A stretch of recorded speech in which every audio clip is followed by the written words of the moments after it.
Assalamualaikum warahmatullahi wabarakatuh. Perkenalkan, nama saya Fitriani dari kelas 13 IJA 2, absen 12. Pada kesempatan ini, saya akan mempresentasikan mengenai analisa divisi-divisi perusahaan. Divisi perusahaan yang saya analisis yaitu PT Adiuta Buana Mandiri. PT Adiuta Buana Mandiri merupakan perusahaan swasta dan lembaga pelatihan kerja berdasarkan Standar Kerja Nasional Indonesia.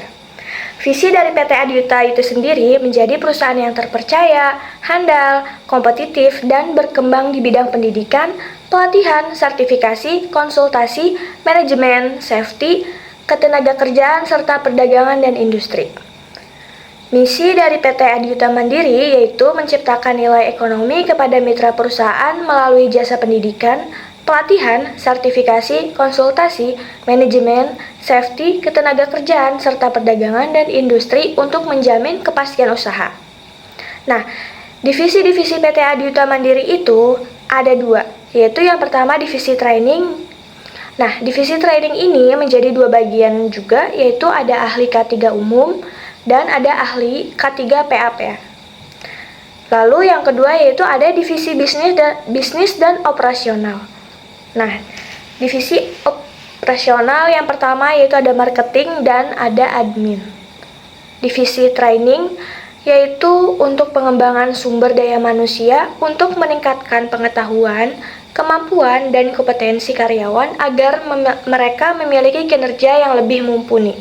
Sedangkan divisi bisnis dan operasional yaitu proses perencanaan, perorganisasian, pengarahan, dan pengendalian sumber daya baik manusia maupun alat-alat untuk mencapai tujuan organisasi secara efektif dan efisien. Divisi training dan divisi bisnis operasional dalam suatu perusahaan dapat memiliki beberapa persamaan, terutama jika mereka berfungsi dalam konteks yang sama atau jika ada keterkaitan yang erat antar keduanya. Nah, persamaannya yaitu yang pertama pengembangan karyawan. Seringkali baik divisi training maupun divisi bisnis dan operasional memiliki peran dalam pengembangan karyawan. Divisi training bertanggung jawab untuk memberikan pelatihan dan pengembangan karyawan.